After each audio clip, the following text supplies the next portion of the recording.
The sun hung like a molten coin in the vast Montana sky as Cole Winters guided his horse along the old trading route. 35 years had etched lines of experience around his eyes, but they remained sharp as he scanned the horizon. 20 years running, the Diamond W Ranch had taught him to notice things others missed, which is why the abandoned wagon in the distance immediately caught his attention. No smoke, no movement, just an eerie stillness that made the hair on his neck stand up. "Easy, Thunder," he murmured, slowing his stallion's pace as they approached. The late autumn wind carried no sounds of life, just the creak of weathered wood and tattered canvas flapping against the frame. "Before we jump back in, tell us where you're tuning in from, and if this story touches you, make sure you're subscribed, because tomorrow I've saved something extra special for you." Drawing his rifle from its saddle holster, Cole approached. Cautiously. The wagon's team was gone, taken or cut loose, he couldn't tell. His boot crunched on something as he circled toward the front. A framed photograph lay in the dirt, its glass cracked but the image clear. A young family smiling, hopeful. The man and woman in the picture would never smile again. Cole could see their bodies slumped on the driver's bench, victims of what looked like a brutal attack, not the sickness that had claimed so many settlers this season. "Damn scavengers," he muttered, noting the missing supplies and valuables. But something didn't feel right. The wagon hadn't been completely ransacked. The attack felt rushed, interrupted. Cole's instincts rarely failed him, and right now they were screaming that he wasn't alone. A small whimper confirmed it. Carefully holstering his weapon, Cole lifted the canvas flap and peered into the shadowy interior. Two pairs of identical blue eyes stared back at him, wide with fear. Twin boys, no more than 4 years old, huddled beneath a blanket, their cherubic faces streaked with dried tears. "Hey there," Cole said softly, his gruff voice gentling in, a way that surprised even him. "You're safe now." One of the boys clutched a worn, stuffed bear, the other held a locket. Neither spoke. Cole had never been around children much, had avoided them since losing his own son to fever 7 years ago. The same night his wife Catherine had walked out, unable to bear their shared grief or his retreat into silence. "My name's Cole. I own a ranch not far from here." He extended his hand slowly, palm up. "Are you hungry?" The boy with the locket looked at his brother, some silent communication passing between them. Finally, he nodded once. "What are your names?" Cole asked, still keeping his distance, aware that to these traumatized children he must seem like a giant, his face weathered by sun and hardship. "I'm James," whispered the one with the bear. "He's John." "Where's Aunt Clara?" John asked, his voice trembling. Cole frowned. "I don't know, son. Was she traveling with you?" Both boys nodded vigorously. "She went to find water," James explained. "Then the bad men came." Cole's jaw tightened. If their aunt had encountered the raiders, he doubted she'd survived. But he couldn't tell the boys that. "Let's get you something to eat, and then we'll look for your aunt," he said, reaching slowly into the wagon. To his surprise, both boys came to him willingly, tiny hands gripping his sleeves as he lifted them out. After securing them on Thunder, Cole quickly but respectfully covered the parents' bodies with a tarp from the wagon. He'd return with his men to give them a proper burial, but right now the children needed shelter and safety. "There's someone hiding in the trees," John suddenly piped up, pointing toward a copse of cottonwoods about 50 yards away. Cole tensed, hand dropping to his sidearm. "Stay on Thunder," he instructed, lowering the boys to the saddle. He moved toward the trees, scanning for movement. "Don't shoot," a woman's voice called out, high with fear. "Please, I'm unarmed." Emerging from the trees was a young woman in a torn dress, her honey-brown hair falling loose from what had once been a neat braid. Scratches marked her face and arms, and she limped slightly, but her eyes blazed with determination as she looked past Cole to the children. "John! James!" She broke into a run despite her injury. "Aunt Clara!" the boys cried in unison. their faces transforming with joy. Cole lowered his weapon, watching as the woman, barely more than a girl really, rushed to the horse and reached for the children. She couldn't be more than 20, he realized, taking in her delicate features and the fierce protectiveness in her eyes as she clutched the twins. "I thought they'd taken you," she sobbed, kissing their foreheads. "I hid when I heard the riders coming back. I couldn't reach the wagon in time." "Ma and Pa are sleeping," James said innocently. "The man says they won't wake up." Clara's eyes met Cole's over the boys' heads, question and dread mingling in their hazel depths. He gave a slight shake of his head, and her face crumpled momentarily, before she composed herself for the children's sake. "Thank you for protecting them," she said, her voice steadier than her trembling hands. "Cole Winters," he introduced himself. "Diamond W Ranch is about 2 hours' ride from here." Clara hesitated, clearly weighing her limited options. She had 2 orphaned nephews, no transportation and no supplies in hostile territory. "Clara Bennett," she finally replied. "My sister and her husband were taking us to Oregon." Her voice broke. "They were all I had left in the world. Now it's just me and the boys." Something in her quiet dignity struck Cole. This wasn't a helpless damsel begging for rescue. Despite her youth and the tragedy surrounding her, Clara Bennett stood tall, her arms protective around the children who were now her responsibility. "Miss Bennett, you're welcome to stay at my ranch until you decide what to do next," Cole offered, surprising himself. He'd kept to himself these past 7 years, his sprawling ranch house empty, save for him and his housekeeper, Mrs. Peabody. The bunkhouse and cookhouse were for the hands. His home was his sanctuary, or his prison, depending on the day. "We don't want to impose," Clara began, but looking at the exhausted twins, she swallowed her pride. "But we gratefully accept your hospitality, Mr. Winters, just until I can make arrangements." Cole nodded, helping her onto Thunder behind the boys. As they rode away from the abandoned wagon, he felt the light weight of her hand on his shoulder, steadying herself. It had been years since a woman had touched him, even so innocently. "The boys said bad men came," Cole said after they'd ridden in silence for a while. "Did you see them?" Clara's voice hardened. "3 of them. I was hidden in the trees when they attacked the wagon. Thomas, my brother-in-law, tried to fight them off, but they shot him. Sarah screamed and... She trailed off, conscious of the children's ears. "Why didn't they search for you?" Cole asked. "They were about to when another group of riders approached," Clara explained. "They grabbed what they could and fled. The second group passed by without stopping. They looked like soldiers in a hurry." Cole nodded. Army patrols had increased lately due to reports of increased raiding. Too late for Clara's family, but their presence had inadvertently saved her and possibly the boys. As they crested a hill, the Diamond W spread out before them.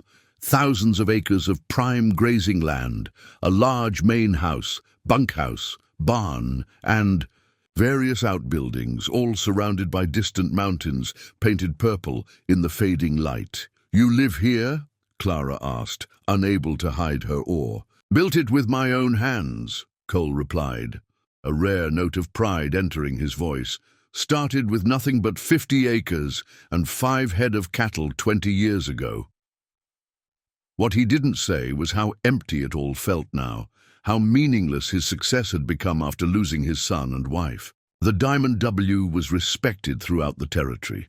Cole Winters, known as a fair but no-nonsense rancher who kept to himself but would give the shirt off his back to those in need. Few knew the loneliness that drove him to work from dawn until exhaustion claimed him each night.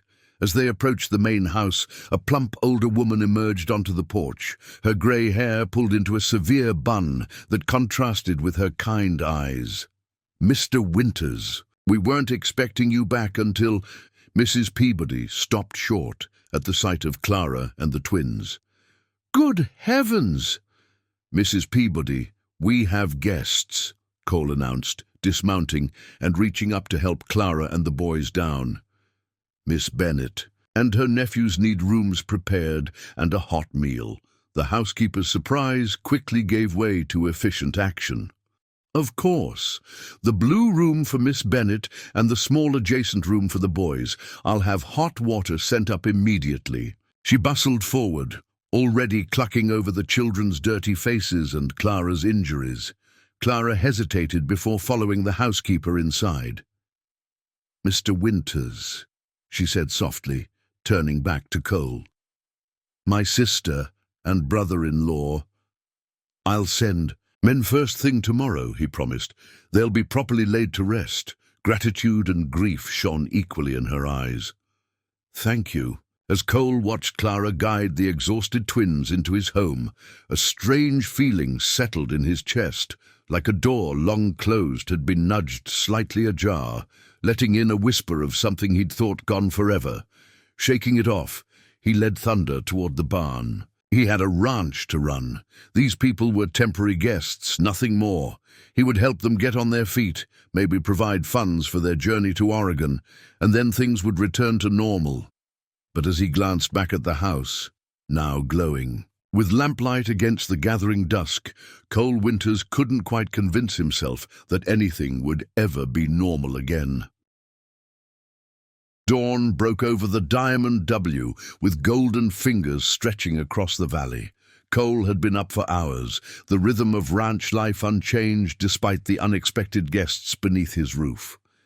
He stood on the porch, coffee steaming in the crisp air, watching his men prepare to ride out to the abandoned wagon. "We'll bring them back with dignity," Foreman Jake Peterson assured him, adjusting his saddle. At 45, Jake had been with Cole from the beginning, one of the few people who'd witnessed both Cole's rise and his retreat from life. "The children shouldn't see," Cole instructed. "Have the men bring them to the North Grove. We'll bury them under the cottonwoods," Jake nodded, understanding the unspoken pain in his boss's voice. He'd been there when Cole buried his own son. The sound of the screen door opening made Cole turn. Clara stood framed in the doorway, her borrowed dress from Mrs. Peabody, several sizes too large but cinched at the waist with a belt. Despite this, she carried herself with quiet dignity. Her hair was neatly braided again, highlighting the delicate curve of her jaw and the stubborn tilt of her chin. "Mr. Winters," she acknowledged, "your housekeeper mentioned you'd be sending men. I'd like to go with them." Cole shook his head. "That's not necessary, Miss Bennet." "They're my family," Clara replied, her voice soft but unyielding. "I need to say goodbye properly." Something in her steady gaze reminded Cole of Catherine in the early days, before grief hollowed her out and drove her away. The memory should have made him retreat further, but instead, he found himself nodding. "The boys?" he asked. "Still sleeping. Mrs. Peabody promised to watch them." Clara stepped fully onto the porch. "She's been very kind." An awkward silence fell between them, filled with unspoken questions about what would come next. Cole broke it first. "I'll accompany you myself," he decided. "Jake, take the men ahead and prepare things. We'll follow shortly." As Jake and the ranch hands rode out, Cole called for stable boy Tommy to saddle 2 horses. Clara's expression wavered. "I haven't ridden much," she admitted, color touching her cheeks. Cole considered this. Thunder's gentle enough for 2. 20 minutes later, they rode side by side across the Diamond W's eastern pasture. Cole had insisted Clara take his gentlest mare, Daisy, despite her protests. The woman sat stiffly in the saddle, clearly uncomfortable, but determined not to complain. "The boys said you were getting water," Cole said, finally breaking the silence. When the attack happened, Clara's hands tightened on the reins. "Sarah was feeling ill. The water in our barrel had gone stagnant. I volunteered to find fresh water at the stream we'd passed earlier." She swallowed hard. "If I'd been there, you'd be dead too," Cole finished bluntly, then softened his tone.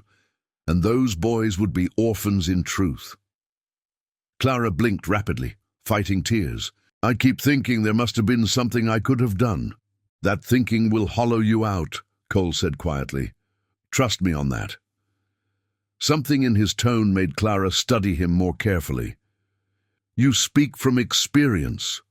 Cole kept his eyes fixed on the horizon. My son, Daniel. Fever took him 7 years ago. He was 6.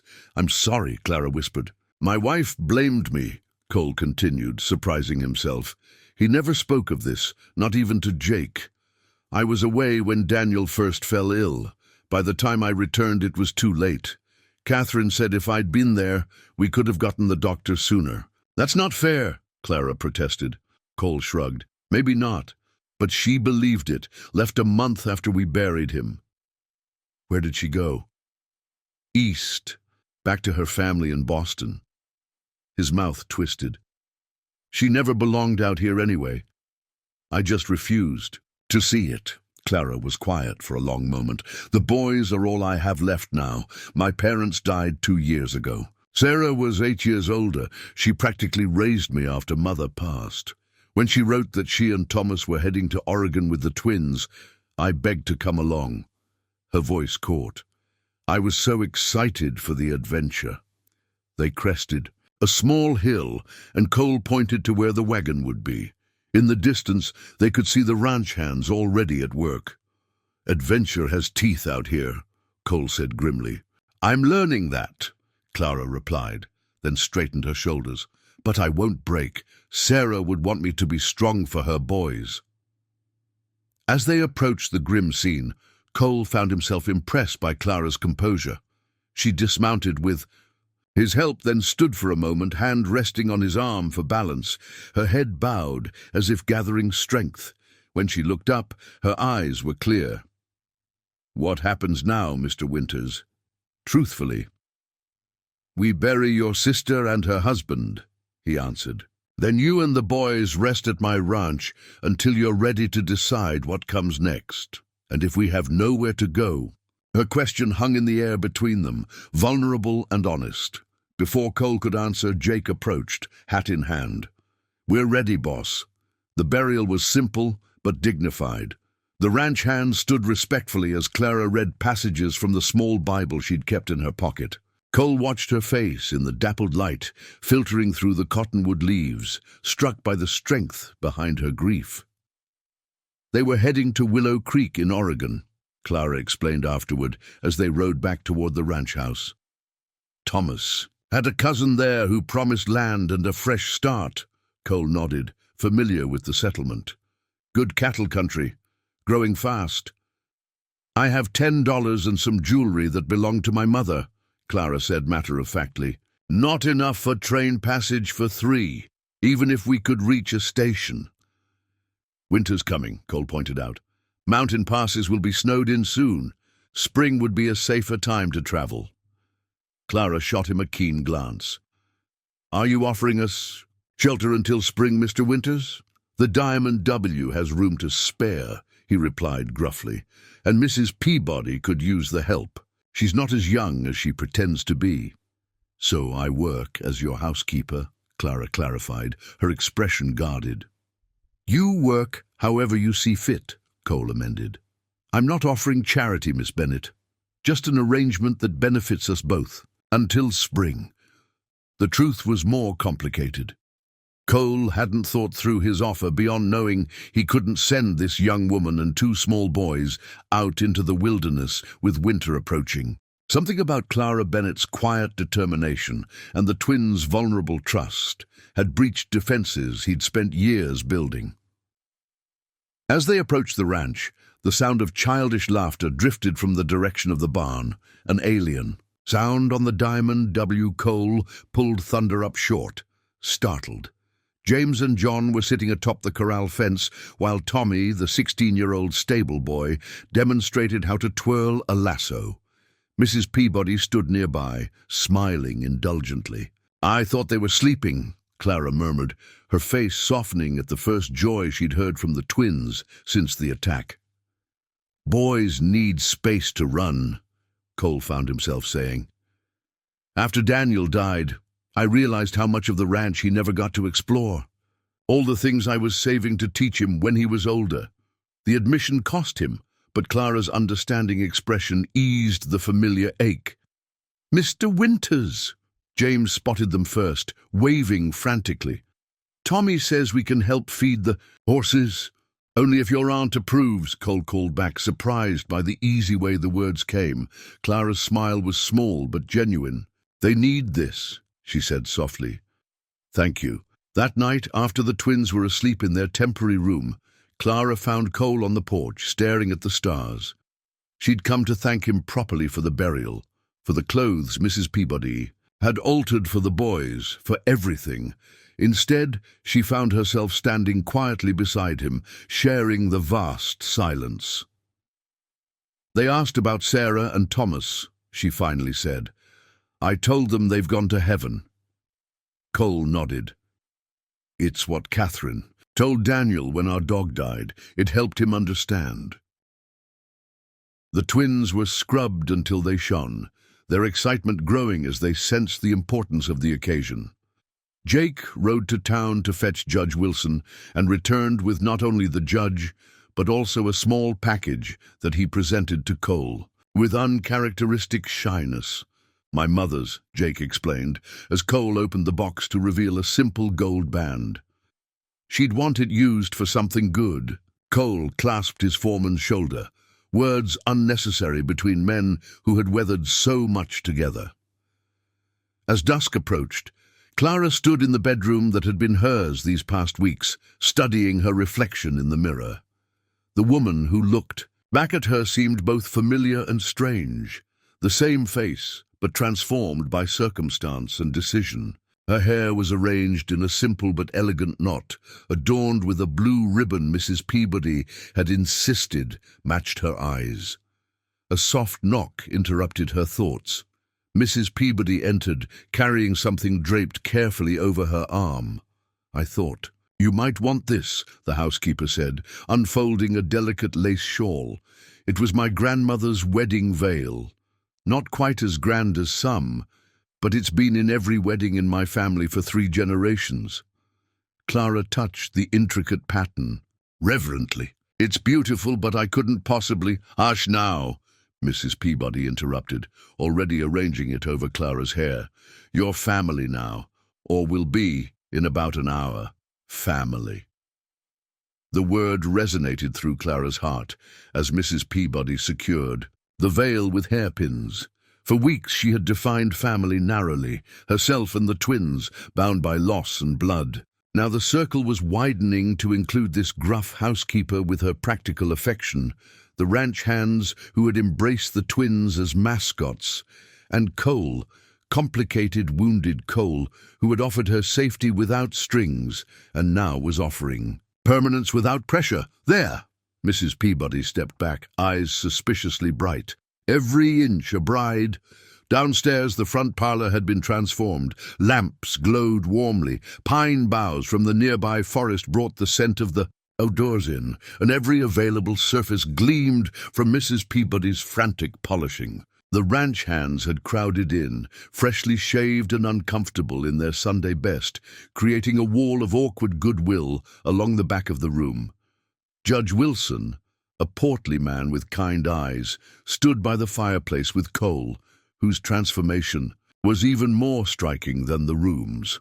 Gone was the perpetually dusty rancher in worn work clothes. In his place stood a broad-shouldered man in a crisp black suit that emphasized the silver at his temples and the intensity of his gaze. He looked older, more distinguished and undeniably handsome in a rugged way that made Clara's heart beat faster. The twins sat proudly in the front row, scrubbed pink, and solemnly clutching the small Bible they'd been entrusted to hold. Their eyes widened as Clara descended the stairs, wonder replacing their usual mischief. "Aunt Clara looks like an angel," James whispered loudly. "Like in the picture book," John agreed with equal volume. A ripple of indulgent laughter broke the tension. In the room, Clara felt her cheeks warm as all eyes turned to her, but it was only Cole's gaze she registered, steady, appreciative, and filled with something that belied all his talk of practical arrangements. He crossed to the foot of the stairs and offered his arm. "You're beautiful," he said quietly, for her ears alone. The simple sincerity of his words steadied her nerves. This was no cold business arrangement, whatever they might tell themselves. Something real was growing between them, something that had taken root the moment he'd found her by that abandoned wagon. Judge Wilson kept the ceremony brief but meaningful. When the time came to exchange rings, Cole carefully placed Jake's mother's band on Clara's finger. It was slightly large, but would be easily adjusted. To Clara's surprise, Cole produced a second ring, a broader gold band, and placed it in her palm. "My father's," he explained softly. "Been in my desk drawer for years." The significance wasn't lost on her. Cole was giving more than his name. He was sharing pieces of his past, opening doors long closed. "By the authority vested in me by the territory of Montana," Judge Wilson concluded, "I now pronounce you husband and wife." The traditional "you may kiss the bride" went unspoken, creating a moment of uncertainty. Cole hesitated, clearly torn between propriety and expectation. Clara made the decision for him, rising on tiptoes to press a gentle kiss to his cheek. A cheer went up from the ranch hands, breaking the solemnity of the moment. The twins rushed forward, wrapping their arms around both adults' legs in a tangle of excitement. "Are we a real family now?" John asked, looking up with earnest eyes. Cole knelt to the boy's level, his expression more open than Clara had ever seen it. "We are," he confirmed. "All of us. Forever," James pressed, needing the reassurance. "Forever," Clara and Cole promised in unison, their eyes meeting over the children's heads. Mrs. Peabody bustled everyone toward the dining room where she'd somehow prepared a feast worthy of the occasion despite the short notice. Wine flowed freely. Toasts were offered with increasing eloquence as the evening progressed, and for the first time in years, the Diamond W Ranch house rang with celebration. As the evening wound down, the twins finally succumbed to exhaustion, falling asleep in a corner amidst their new wooden toys, gifts from the ranch hands who had been secretly carving them for days. Cole carried the boys upstairs, one in each arm, with Clara following behind. Together, they tucked the children into their beds, a domestic tableau that felt both new and strangely familiar, as if they'd been doing this together for years instead of hours. Alone in the hallway afterward, the reality of their situation settled between them. Cole cleared his throat uncomfortably. "Your room is prepared," he said formally. "Mrs. Peabody moved my things to the guest room down the hall." Clara studied his face in the soft lamplight. "Is that what you want?" Cole's expression revealed his surprise at her directness. It seemed appropriate given the circumstances. "The circumstances being a marriage of convenience," Clara clarified, her courage bolstered by the day's events and perhaps a glass of wine. "For now," Cole acknowledged, choosing his words carefully, "until we know each other better." Clara nodded slowly. "A wise decision." She hesitated, then added, "But the door between our rooms needn't be locked, for the children's sake." "For the children," Cole agreed, though his eyes suggested other considerations. Clara stretched up once more to kiss his cheek, lingering a moment longer than strictly necessary. "Good night, husband." The word sent a visible current through Cole. "Good night, wife," he replied, his voice rougher than usual. Morning came too, quickly, bringing with it the reality of their legal battle. Clara woke to find Cole already gone from the house, his absence explained by a note on her bedside table. "Preparing for Prescott. Be ready by 10. See, the formal signature made her smile despite her nervousness. They were navigating uncharted territory, this sudden marriage with its blend of practicality and unspoken possibilities. Mrs. Peabody helped her dress in her most respectable outfit, the blue dress from the wedding with a high-necked white blouse beneath it, her hair arranged simply but elegantly. The twins were similarly prepared, looking so grown up in their new clothes that Clara's heart ached. "We have to go, Aunt Clara," James asked as she straightened his collar. I don't like that skinny man. Clara knelt to his level. We do have to go, but only to tell the judge that you're staying with us, with Cole and me. Remember what we practiced? Both boys nodded solemnly. They'd spent breakfast rehearsing simple answers to questions the judge might ask, making sure they understood the importance of the day without frightening them. Mr. Cole says we gotta be brave, John announced, like cowboys. That's right, Clara agreed, swallowing past the lump in her throat. These precious boys had already endured so much. Today would determine if they faced yet another loss or could finally begin to heal. Cole returned mid-morning with the buggy prepared for their journey to town. He looked every inch the successful rancher in his best suit, his bearing straight, and proud as he helped Clara and the twins into the vehicle. Cooper met with Judge Wilson at breakfast, he informed her as they set off, explained our situation and our solution. How did the judge react? Clara asked, nervousness making her voice higher than usual. Cole's mouth quirked in a half-smile.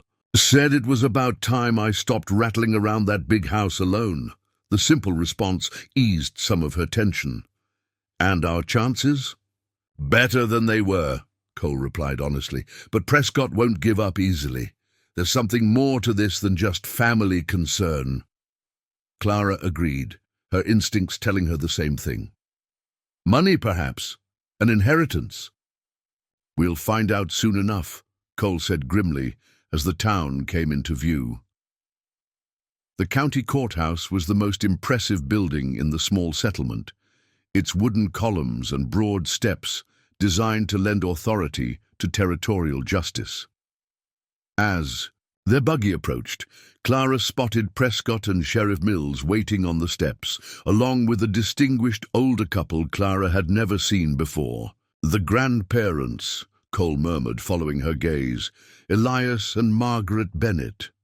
Clara studied them with wary curiosity. The resemblance between Elias and Thomas was unmistakable, the same tall build and square jaw, though the elder Bennett's face was harder, more severe.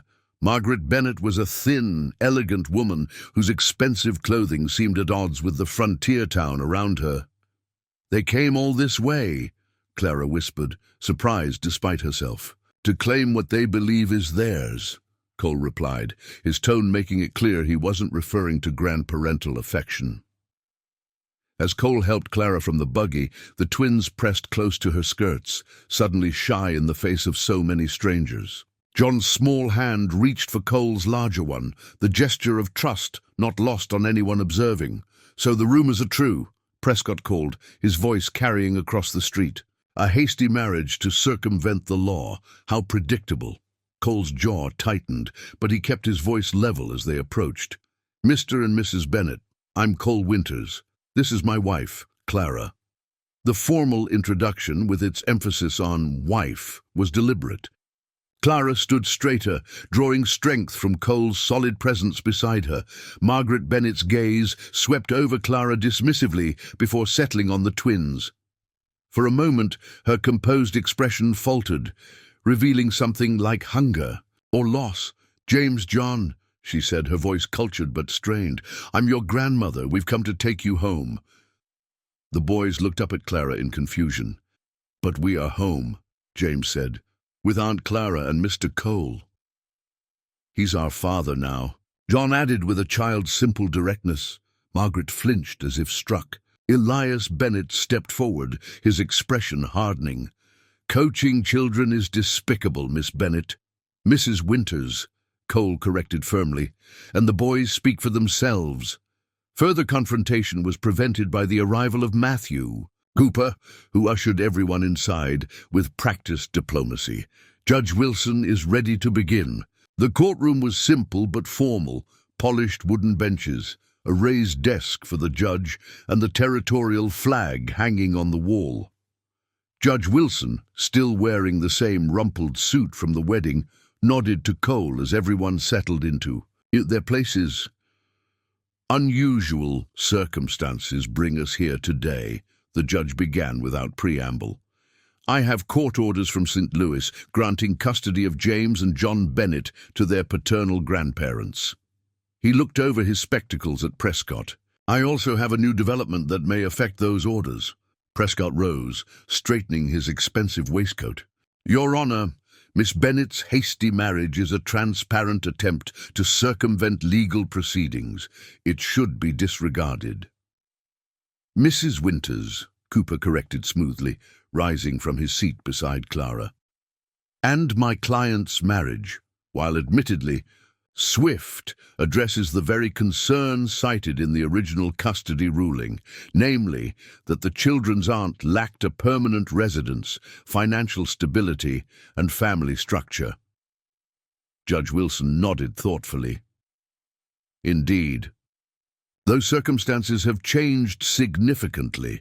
The timing is suspicious at best, criminal at worst, Prescott countered. This marriage was clearly arranged solely to retain custody of the Bennett heirs. Heirs? Cooper pounced on the word. An interesting choice of term, Mr. Prescott. What exactly are these children meant to inherit? A flicker of annoyance crossed Prescott's face. A figure of speech, nothing more. But Clara had caught it too, and suddenly pieces began falling into place. It's the Oregon land, isn't it? She said, rising to her feet. Thomas's cousin promised him substantial acreage in Willow Creek, land that would belong to his sons if anything happened to him. The look of surprise on the Bennetts' faces confirmed her suspicion. Willow Creek is becoming a railway junction, Cole added, understanding dawning. Land values there have quadrupled in the past year. Judge Wilson's eyebrows rose as he looked to the Bennetts. Is this accurate? Elias Bennett cleared his throat. My son made unfortunate choices in life, choosing that woman over his family obligations, abandoning his education and prospects. But his sons are Bennetts, and they are entitled to their inheritance, both from their father and from us. So you disowned your son, but now claim his children. Clara couldn't keep the bitterness from her voice. You broke his heart, broke Sarah's heart, and now you want to profit from their deaths? We want what's best for the boys, Margaret Bennett insisted, though her eyes didn't quite meet Clara's. What's best? Clara echoed incredulously. You've never even spoken to them. You don't know that James sleeps with his bear clutched to his chest, or that John can only eat apples if they're sliced into stars. You don't know that they both cry for their mother in the night, or that they finally started laughing again after weeks of nightmares. The courtroom had gone silent, every eye fixed on Clara as she continued, her voice breaking with emotion. You don't know them. You don't love them. You want what they represent, a legacy, a second chance, valuable property. Cole and I want them for themselves, just as they are. Judge Wilson studied her intently. Strong words, Mrs. Winters. Mr. Bennett, how do you respond? Elias Bennett's face had reddened during Clara's speech. This is preposterous. We are the boys' blood relatives. We can provide advantages this frontier woman and her hastily acquired husband never could. The boys need more than advantages, Cole spoke up, his deep voice calm but authoritative. They need stability, familiarity, and love. They've found that at the Diamond W. Judge Wilson leaned back in his chair, fingers steepled. This is ultimately about the welfare of two young boys who have suffered a terrible loss. I'd like to speak with them directly. Clara and Cole exchanged glances. They had prepared the twins for this possibility, but entrusting their fate to the understanding of 4-year-olds was terrifying. Judge Wilson seemed to sense their concern. Informally, he clarified, in my chambers, with Mrs. Winters present to reassure them. As Clara led the twins into the judge's private office, she whispered a quick reminder. Just tell the truth, darlings. That's all anyone wants. Judge Wilson settled behind his desk, removing his formal robe to appear less intimidating. Hello, boys, he greeted them kindly. I'm Judge Wilson. I just want to ask you a few questions. Is that all right? The twins nodded solemnly, pressed together as always in times of uncertainty. "Do you like living at Mr. Winter's ranch?" the judge asked. Both boys nodded vigorously. "We help with the chickens," James volunteered. "And Tommy's teaching us to ride," John added. "Mr. Cole says when we're bigger, we can have our own ponies." "I see," the judge smiled. "And how do you feel about Mr. Winters?" The boys exchanged one of their wordless twin communications.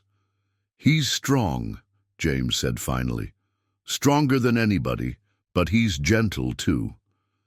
"He reads us stories," John contributed, "and showed us how to whittle sticks, and he never yells, even when we spilled paint in the barn. And Mrs. Winters, your Aunt Clara, she takes good care of you." Both boys looked at Clara with such complete trust that her eyes filled with tears. "She makes the bad dreams go away," James said simply, "and she smells like cinnamon. She's teaching us letters," John added seriously. "I can write my name now. Want to see?" Judge Wilson chuckled. "Perhaps later. One more question. These other people, the Bennetts, they say they're your grandparents and want you to live with them. How would you feel about that?" Fear flashed across both small faces. John's bottom lip trembled. "Will they take us away from Aunt Clara and Mr. Cole?" "They want to," the judge answered honestly. James's face crumpled. "But we just got a real family again," he protested. Mr. Cole said forever. Clara knelt beside the boys, gathering them close. "Whatever happens, I will always love you," she promised. Always. Judge Wilson's expression was unreadable as he observed the scene. "Thank you, boys. You've been very helpful. Mrs. Winters, please return them to the courtroom. I'm ready to make my decision." Clara's hands trembled as she guided the twins back to their seats. Cole took one look at her face and silently clasped her hand in his warmth anchoring her against the tide of fear threatening to drown her. Judge Wilson surveyed the courtroom, his gaze resting on each party in turn before he spoke. "Cases involving children are never simple," he began. "The law provides guidelines, but ultimately I must consider what serves these particular children best in their unique circumstances." Prescott leaned forward, confident in his legal position. The Bennetts sat stiffly, already victorious in their minds. Clara felt Cole's hand tighten around hers. "James and John Bennett have suffered the traumatic loss of both parents," the judge continued. "In the wake of such tragedy, consistency and emotional security become paramount. Mrs. Clara Winters has provided that security without interruption since the children lost their parents. Her recent marriage to Mr. Winters has created a stable family unit and home for these boys. Hope flickered in Clara's heart, but she dared not let it grow. While the Bennett family can offer material advantages and blood connection, they are strangers to these children. Removing James and John from their current environment would constitute a second profound loss at a vulnerable time in their development." Elias Bennett rose abruptly. "This is outrageous. Those children are Bennetts. They belong with their father's family. Your son made his position regarding his family quite clear when he left St. Louis," Judge Wilson replied sternly. "And you made yours equally clear when you disowned him." "We have rights," Margaret Bennett insisted, her composure slipping. "You have legal standing," the judge corrected, "but these children have needs that transcend legal technicalities. Having observed all parties and spoken directly with the boys, I find the existing court orders from St. Louis were issued without full knowledge of the circumstances and are therefore subject to revision." Clara hardly dared breathe as the judge delivered his verdict. "It is the finding of this court that the best interests of James and John Bennett are served by remaining in the custody of their aunt, Mrs. Clara Winters, and her husband, Mr. Cole Winters, with whom they have formed secure attachments. The petition of Elias and Margaret Bennett is denied." The words hung in the air for a moment before their meaning fully registered. Clara gasped, turning to Cole with tears streaming down her face. Without hesitation, he pulled her into his arms, holding her tightly as relief coursed through them both. "This isn't over," Prescott declared, gathering his papers angrily. "There will be appeals, higher courts—" "There won't be," Elias Bennett interrupted, his voice strangely deflated. He was looking not at Prescott or the judge, but at the twins, who had flung themselves at Clara and Cole in celebration. For the first time, something like genuine emotion crossed his severe features. "They look like him," he said quietly to his wife. "Like Thomas at that age." Margaret Bennett's composure finally broke, tears spilling down her carefully powdered cheeks. "We lost him," she whispered, "and now we've lost them too." Clara, catching their exchange, made an impulsive decision. Still holding the twins, she approached the Bennetts. "You haven't lost them," she said gently. "They're your grandsons. If you'd like to know them, truly know them, not as heirs but as James and John, you would be welcome to visit the Diamond W." Surprise registered on both elderly faces. "You would permit that?" Elias asked, suspicion warring with hope. "They deserve to know their father's family," Clara replied simply. "But as grandparents, not as owners." Margaret Bennett hesitantly reached out to touch John's hair. "He has Thomas's cowlick," she observed, her voice thick with emotion. "And his smile," Clara agreed. "I have photographs, letters from their early years, things a grandmother might want to see." Something shifted in Margaret's expression, the imperious facade cracking to reveal the grieving mother beneath. "I would like that very much." As they left the courthouse, the twins running ahead under Jake's watchful eye, Cole drew Clara aside. "That was a generous offer," he said, his expression a mixture of admiration and concern. "Are you sure about it?" Clara nodded, watching the boys chase each other around the buggy. "They've lost so much already. If the Bennetts truly want to be grandparents, not just landowners, the boys deserve that connection." Cole studied her face with wonder. "You continue to surprise me, Clara Winters." The way he said her married name sent warmth spreading through her chest. "Is that a good thing, husband?" His smile was slow but genuine. "The best thing that's happened to me in years." As they drove back to the Diamond W, the twins chattering excitedly between them, Clara felt something settle within her, a sense of permanence, of rightness. What had begun as a desperate arrangement to save the children had somehow unexpectedly saved them all. The Diamond W spread before them as they crested the final hill, golden in the afternoon light. No longer a temporary shelter, but home. "Their home!" "Welcome back," Cole said softly, and Clara knew he meant more than just the ranch. "It's good to be home," she replied, her hand finding his on the buggy seat. The gesture no longer awkward but natural, as if their hands had always belonged together. Behind them, the twins had finally exhausted their excitement and were dozing against each other. Ahead lay the future they would build together, not from obligation or convenience, but from the fragile, growing thing taking root between them. As Clara looked at Cole's profile against the setting sun, she realized that in saving the twins, she had found something she'd never expected, a second chance at love, at family, at belonging. The Diamond W was no longer Cole Winter's solitary kingdom, but the heart of something new and precious, a family forged not by blood or legal papers, but by choice, by courage, and by love that had found them when they least expected it. Winter descended on the Diamond W in earnest, transforming the landscape into a realm of white silence. December brought blizzards that howled around the corners of the ranch house, testing the weatherproofing Cole had meticulously maintained over the years. Inside, warmth bloomed not just from crackling fires, but from the life that now filled rooms long left empty. Clara stood at the kitchen window, kneading dough with flour-dusted hands as she watched the twins attempt to build a snow fort under Tommy's guidance. Their laughter carried faintly through the glass, puffs of breath visible in the frigid air. 6 weeks had passed since the courthouse victory, 6 weeks of navigating their unconventional arrangement. "They need warmer mittens," Mrs. Peabody observed, appearing beside Clara with a basket of mending. "Those thin ones are soaked through already."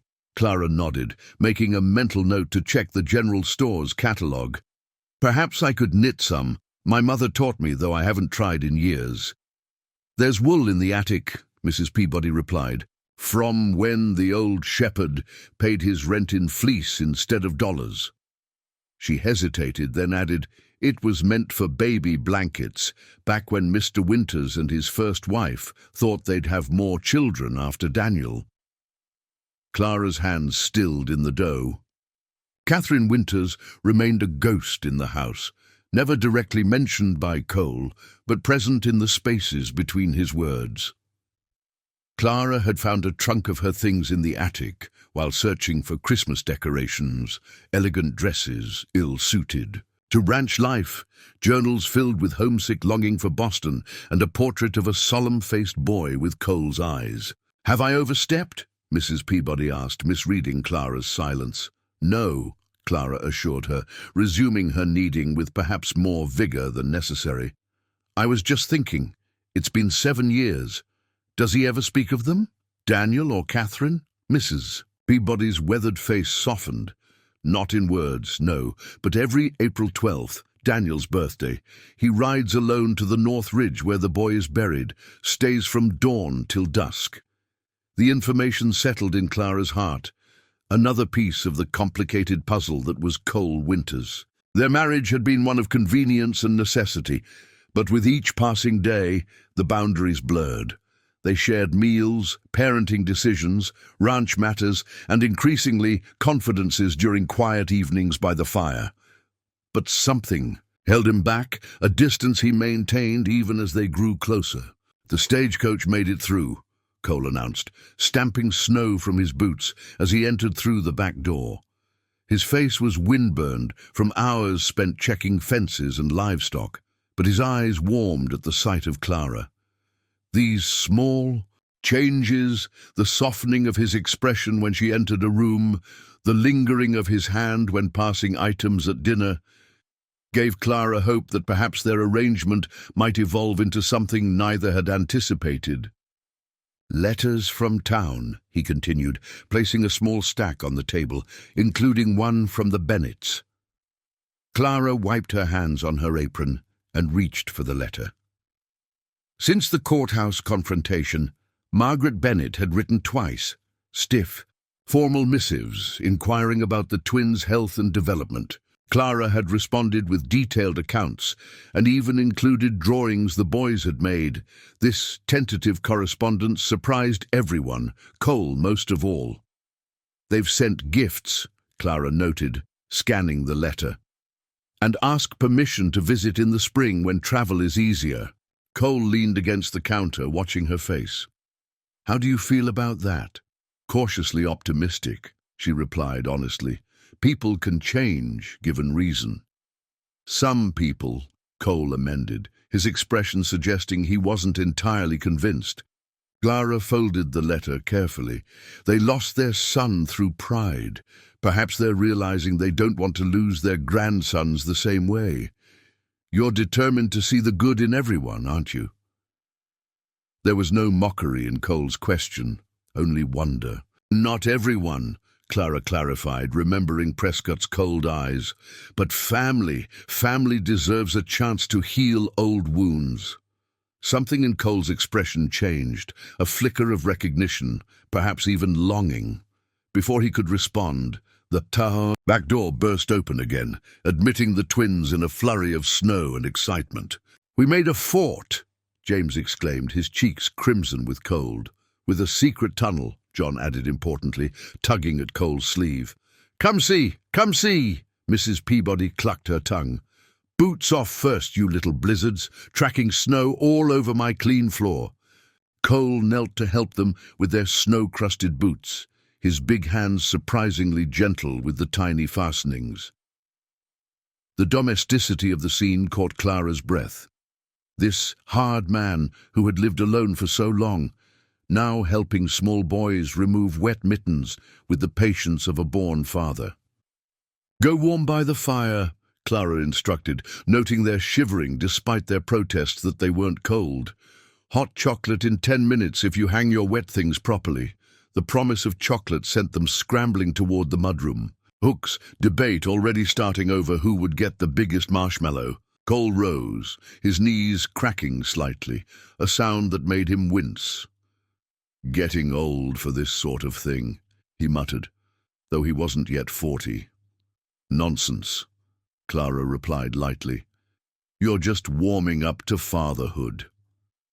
The word slipped out before she could consider its implications. Cole stilled, his expression unreadable. 7 weeks ago they'd been strangers. Now she stood in his kitchen, wearing his mother's locket at her throat, a wedding gift he'd shyly presented the day after their hasty ceremony, raising children who called him Pa when they thought he couldn't hear. "I have no right to expect," he began. "Mr. Winters!" Jake's urgent call from outside interrupted whatever Cole had been about to confess. "Trouble with the Morgan herd!" The domestic bubble burst. Cole was already reaching for his coat, responsibility reclaiming him. "Don't wait dinner," he said over his shoulder. "Might be a long night." Clara nodded, understanding the rhythms of ranch life by now. "Be careful," she called after him, the concern in her voice genuine. Hours later, with the twins asleep and the house quiet, Clara sat before the dying fire mending one of Cole's shirts. The wind moaned around the eaves, punctuated by the occasional crack of a tree branch giving way under the weight of snow. Such storms still unnerved her, raised as she'd been in gentler climates, but she was adapting, finding strength in facing what she couldn't change. The shirt in her hands carried Cole's scent, leather, pine, and something uniquely him. Clara found herself pressing the fabric to her face when she thought no one was looking, a gesture that would have mortified her had anyone witnessed it. Their marriage might have begun as an arrangement of necessity, but her feelings had developed into something far more complicated. The sound of hoofbeats broke through the storm's symphony, a lone rider approaching. Clara moved to the window, relief flooding her as Cole emerged from the swirling snow, leading his horse toward the barn. He moved stiffly, and even from a distance exhaustion was evident in the slope of his shoulders. Without thinking, Clara stoked the fire, set coffee to boil, and arranged leftover stew near the hearth to warm. By the time Cole stamped his way onto the porch, she had a steaming mug ready and towels for his snow-drenched clothes. "You should be asleep," he admonished gently, accepting the coffee with grateful hands. "Couldn't," she admitted. "Not with the storm, and you out in it." Cole's eyes met hers over the rim of his mug. "Worried?" "Terrified," Clara corrected with a small smile. "I've grown rather attached to you, Mr. Winters." The simple admission hung in the air between them, honest in a way their careful dance of the past weeks had not been. Cole set down his coffee, snowmelt dripping from his hair onto his shoulders. "Clara," he began, his voice rougher than usual, "I'm not good at this, at saying what I feel. Catherine always complained that I kept too much locked inside." "I'm not Catherine," Clara said softly. "No," Cole agreed, a weight of meaning in that single syllable. "You're nothing like her." In another context, the words might have stung, but Clara understood. She waited, giving him space to find his way to whatever he needed to say. "When I offered this marriage, I thought I was helping you and the boys," Cole continued, each word measured. I never imagined that it could become real." Clara finished for him. The fire popped in the hearth, sending sparks dancing up the chimney. Outside, the storm raged on, but in this moment they existed in a pocket of perfect stillness. "Is that what you want?" Cole asked, vulnerability naked in his eyes. "Something real?" Clara rose from her chair, crossing to him with steady steps. "I married you for the twins," she said truthfully, "to keep them safe, to give them stability." Her hand, of its own accord, reached up to touch his face, her fingers tracing the scar along his jaw, a remnant from a long-ago ranch accident. But I find myself staying for entirely different reasons. Cole caught her hand in his callous thumb tracing circles on her palm. I'm not an easy man, Clara, set in my ways. Prone to brooding, Jake says. Jake is right, Clara agreed, with a teasing smile. You're difficult, stubborn, and entirely too self-sufficient for your own good. Her expression softened. You're also the most honorable man I've ever known, gentle when you think no one's looking, patient with small boys who ask the same question.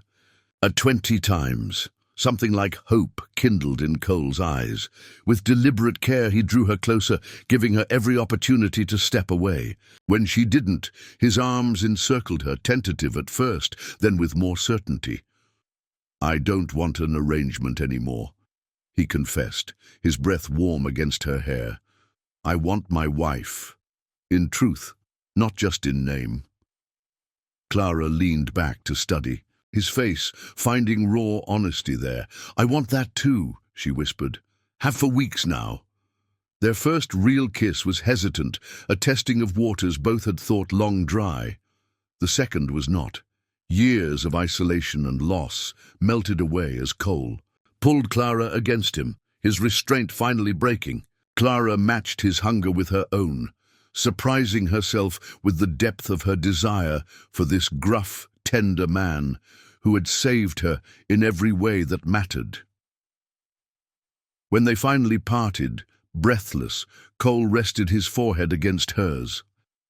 Stay with me tonight, he murmured, not because of the twins or the Bennets or any arrangement, just because you want to. Clara's answer was to take his hand and lead him toward the stairs.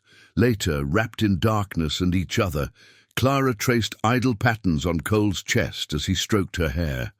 The storm outside had gentled, as if nature itself acknowledged the peace they'd found. I never thought I'd feel this way again, Cole admitted into the quiet. After Catherine left, after Daniel, I walled everything off. Easier that way. And now, Clara prompted gently. Now I'm terrified, he confessed with raw honesty. Loving means risking loss. I've had my share. Clara pressed a kiss to his shoulder, understanding the gift of his vulnerability. We can't predict tomorrow, she said softly, but we can choose how fully we live today. Cole's arms tightened around her. When did you get so wise? Around the time I decided to follow my sisters. Family West, Clara replied. The journey didn't lead where I expected, but exactly where I needed to be. Sleep claimed them eventually, tangled together like they'd shared a bed for years instead of hours. When morning broke, clear and blindingly white after the storm, they faced the day differently. Not as partners in a convenient arrangement, but as husband and wife in truth. The twins noticed the change immediately, attuned as children are to shifts in emotional currents. They exchanged puzzled glances at breakfast when Cole kissed Clara's temple while reaching for the coffee, a casual intimacy previously absent from their carefully maintained boundaries. Are you and Pa getting married again? John asked with a child's directness. Clara nearly dropped the plate she was holding. What makes you ask that, sweetheart? Tommy says people get all mushy when they're really married, James explained, watching them suspiciously. Like how you're being today. Cole's surprised laughter filled the kitchen, a rich, full sound Clara had rarely heard. Tommy's been filling your heads with all sorts of notions, he said, ruffling James's hair, but he's not wrong about this one. So you are getting married again? John persisted, confused. No, Clara explained gently. We're already married. We're just showing it more. The twins considered this with matching frowns of concentration. Does that mean you'll have babies? James asked. Tommy says that's what happens after. Cole choked on his coffee. Clara felt heat rise to her cheeks, but she maintained her composure. Tommy seems to have quite the education planned for you two, she managed. Perhaps we should speak with him about appropriate topics. But will you? John pressed, unwilling to be distracted. Cole recovered, meeting Clara's eyes over the boys' heads.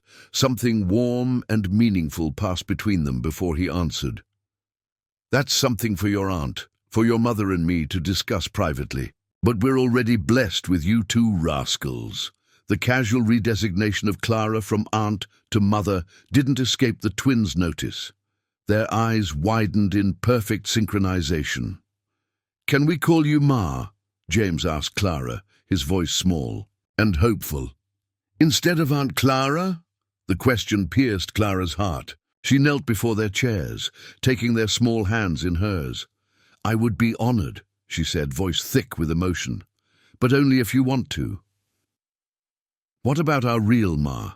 John wondered, his brow furrowed with the complexity of loyalty. "She'll always be your first mother in heaven now," Clara assured him. "Nothing changes that, but families grow and change, like how Mr. Cole is your pa now." The twins mulled this over with the gravity only children can bring to momentous decisions. Finally, they nodded in unison. "Ma," James tested the word carefully, "and Pa," John added, looking at Cole. Something shifted in the room, a final piece settling into place.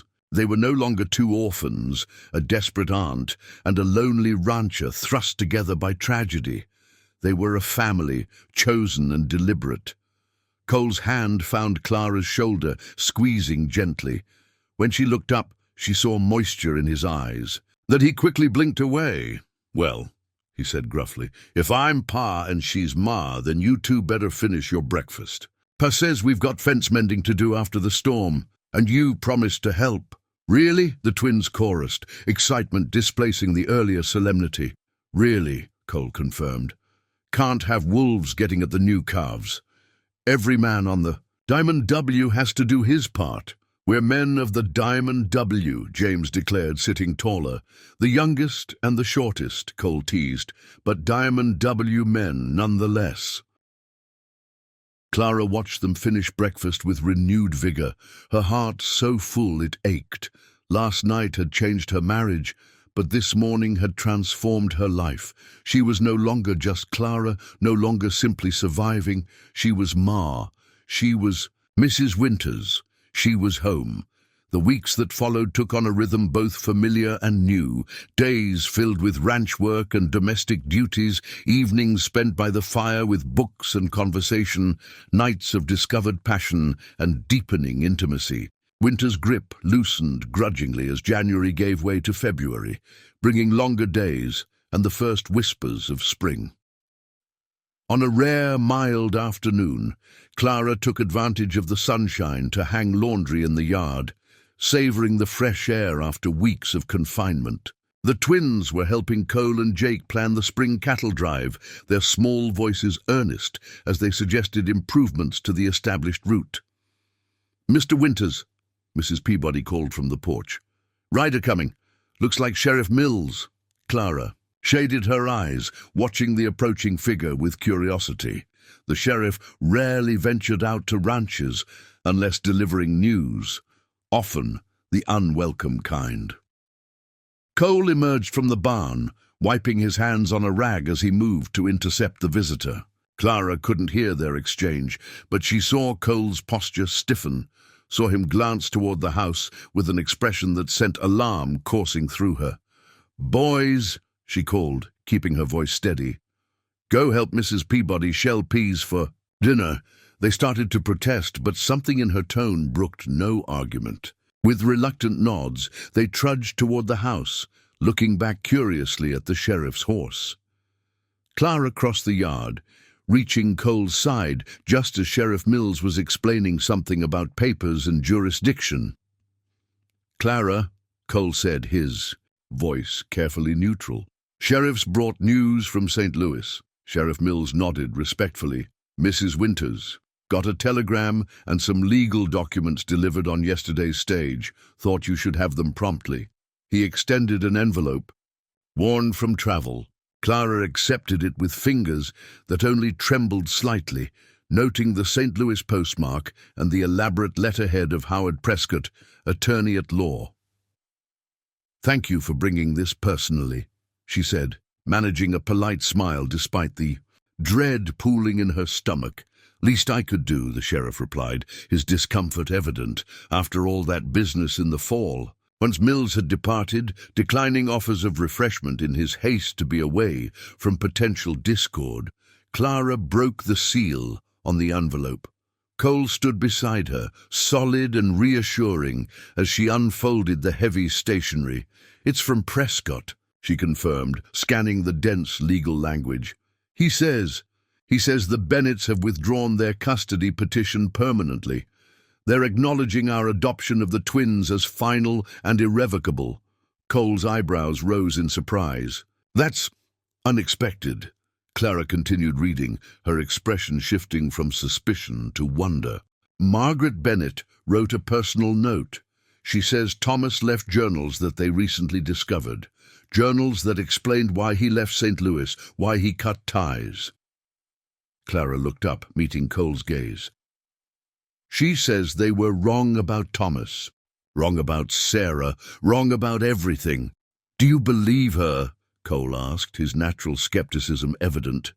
Clara considered this, remembering the flash of genuine emotion she'd glimpsed in Margaret Bennett's eyes at the courthouse. "I think grief makes people do terrible things," she said finally, "and sometimes, if they're fortunate, they get a chance to make amends."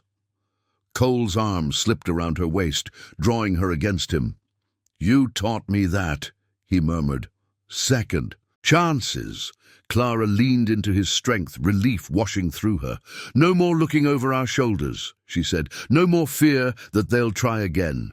No more shadows," Cole agreed, pressing a kiss to her temple. Together, they walked toward the house, where the twins' laughter spilled from open windows.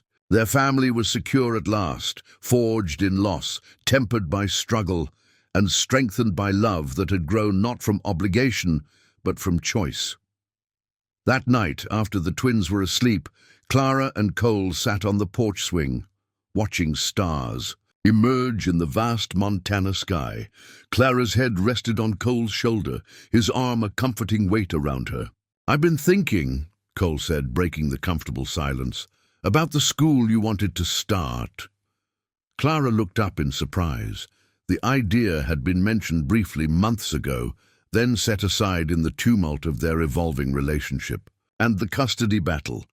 The old storage building by the creek," she recalled. "You said it could be converted."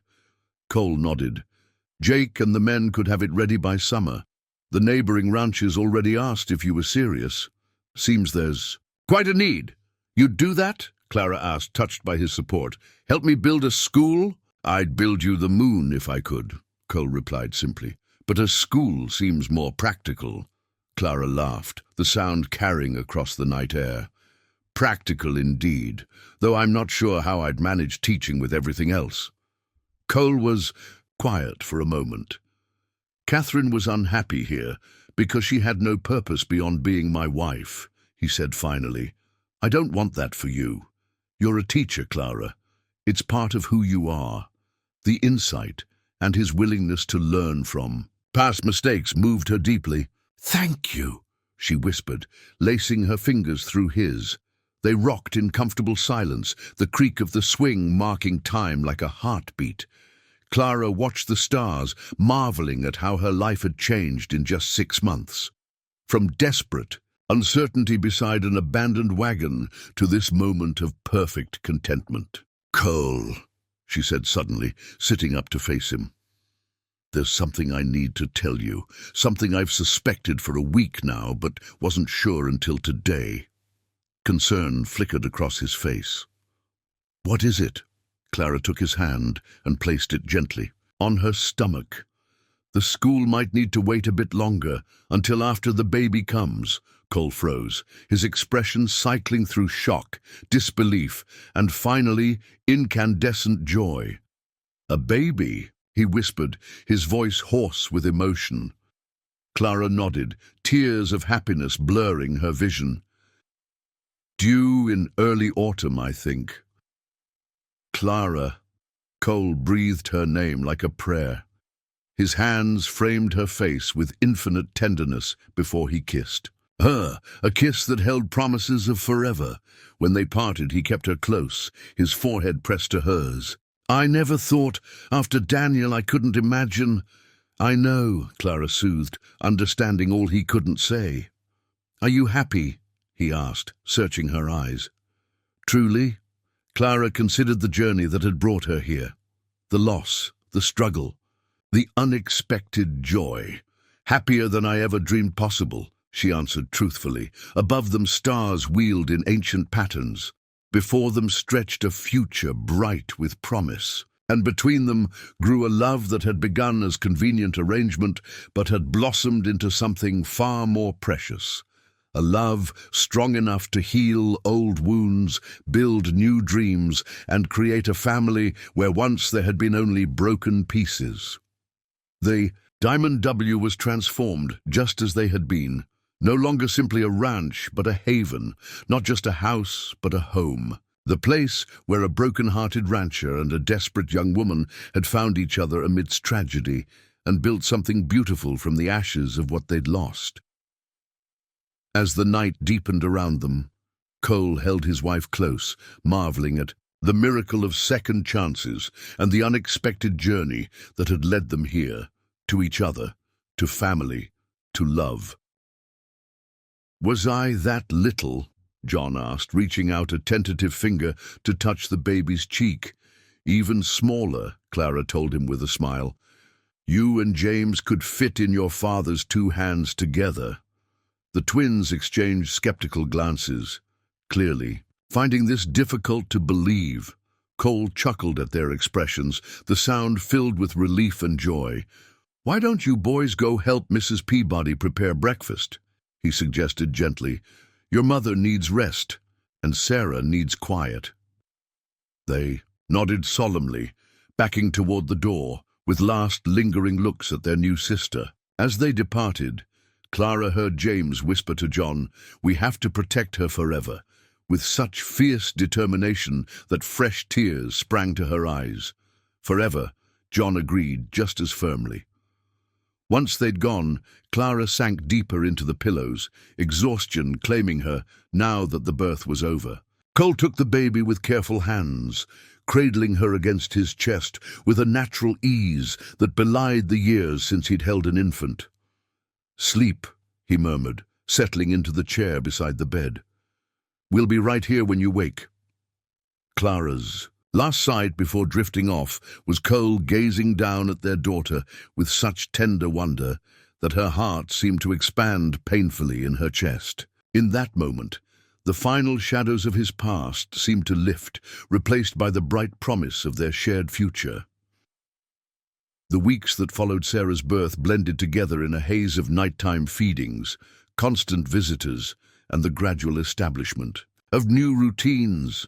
The baby thrived despite her early arrival, gaining weight and strength with each passing day. The twins appointed themselves her official guardians, solemnly checking on her between chores and school lessons. September brought the final cattle drive of the season, taking Cole away for 2 weeks. Clara managed the household with Mrs. Peabody's help, dividing her time between her 3 children and the fledgling school where she'd begun teaching again for short periods.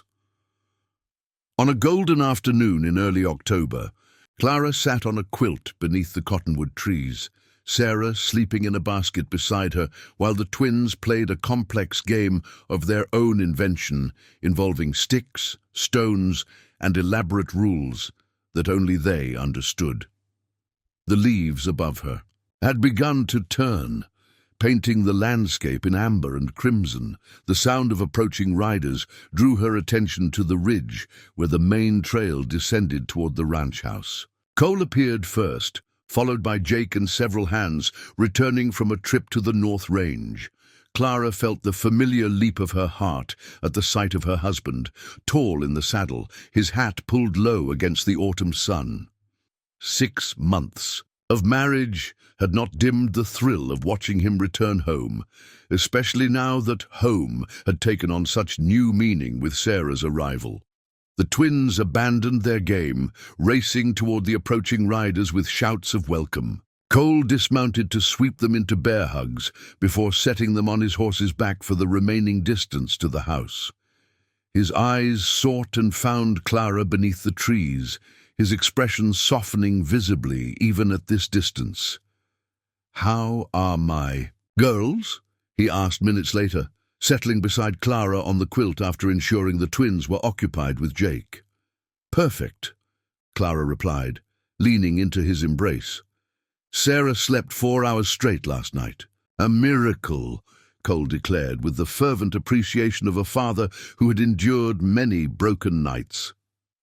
He ran a gentle finger along their daughter's cheek, marveling anew at her delicate features.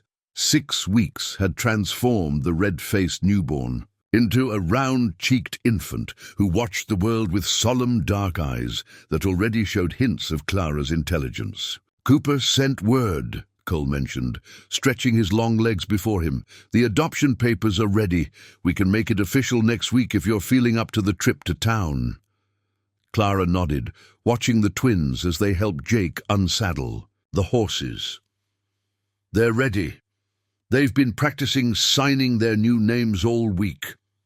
The journey toward official adoption had been surprisingly smooth, thanks in part to the Bennetts' cooperation. Their transformation from adversaries to allies still amazed Clara, though she recognized in it the healing power of honest grief finally acknowledged. "Have you replied to Margaret's latest letter?" Cole asked, following her gaze to the boys. "Yesterday," Clara confirmed. "I sent measurements for the boys' winter clothes and a sketch of Sarah."